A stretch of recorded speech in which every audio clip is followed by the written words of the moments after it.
Hi guys, welcome back to this channel media and I am back with another new book summary video. और ये जो book है ना, ये book है किंग्स ऑफ सीन के book 2 king of pride by Ana Huang. और ये जो बुक है ना, ये बुक रिसेंटली पब्लिश हुआ है और इस बुक का स्टोरी है काय और इसाबेल की स्टोरी। तो चलिए देखते हैं इसका स्टोरी क्या है।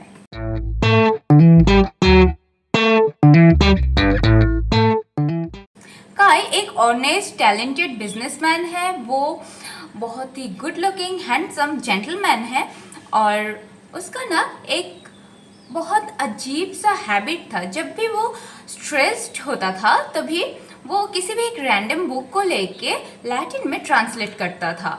और वो यंग कॉरपोरेशन का सीईओ बनने वाला था, जो कि उन लोगों का ही कंपनी था और उसके लिए कुछ ही दिनों में वोट होने वाला था।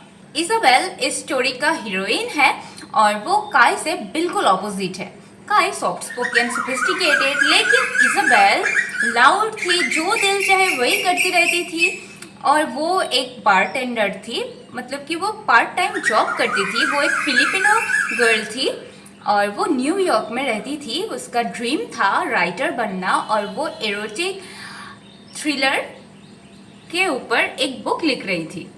काय और इसाबेल पहले से ही एक दूसरे को जानते थे, क्योंकि वो लोग ना एक्चुअली इसाबेल की जो फ्रेंड थी वो थी विवियन और काय का जो फ्रेंड था वो था दाते। तो एक दूसरे को वो लोग तो जानते ही होंगे। और जिस क्लब में इसाबेल बारटेंडर थी वहाँ का मेंबर था काय, तो ऑब्वियसली एक दूसरे को वो लोग जानते ही होंगे। और इसाबेल की एक हॉबी थी पियानो प्ले करना और वो इसको बहुत एंजॉय करती थी। तो उस क्लब में ना एक पियानो रूम भी था जहाँ पे वो अपने काम के बाद वो जाके प्रैक्टिस करती रहती थी। और एक दिन काय उसको पियानो प्ले करते हुए सुन लेते हैं और उसी टाइम से काय और इसाबेल एक दूसरे से बहुत क्लोजली बात करना शुरू कर देते हैं। काय और इसाबेल एक दूसरे से बहुत बात करते थे, वो लोग बहुत मिलते रहते थे और फिर वो लोग बहुत धीरे धीरे बहुत क्लोज आने लग गए। लेकिन उस क्लब का एक रूल था कि उस क्लब का जो एम्प्लॉय और जो मेंबर होगा वो उन लोगों में कभी कोई रिलेशन नहीं होगा।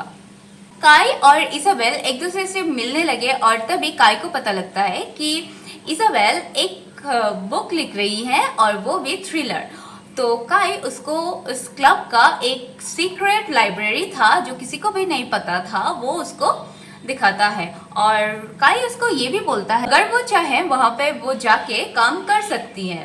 काय का जो सीईओ बनने के लिए जो वोट होने वाला था वो बहुत पास आ गया था, तो उसके लिए काय की जो मदर थी वो उसको बोली थी कि वो जाके कैंपेनिंग करे। लेकिन काय को कैंपेनिंग नहीं करना था, वो किसी को कन्विंस करके सीईओ नहीं बनना चाहता था। वो अपने दम पे, अपने टैलेंट पे वो सीईओ बनना चाहता था। और उधर काय और इसाबेल इतना अट्रैक्ट हो जाते हैं कि वो लोग एक दूसरे से प्यार करने लगते हैं, वो लोग एक रिलेशन में आ जाते हैं। इसाबेल की बर्थडे पे काय उसको लेके एक बीच पे जाते हैं और वहाँ पे वो लोग बहुत एंजॉय करते हैं, घूमते हैं, बहुत टाइम भी स्पेंड करते हैं।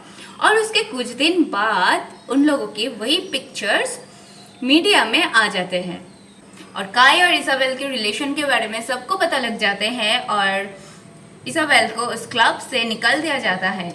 लेकिन काय उसको बचाने की बहुत कोशिश करते हैं, लेकिन इसाबेल नहीं मानती है, क्योंकि काय कभी झूठ नहीं बोलता था और इसाबेल के लिए वो झूठ बोलने वाला था।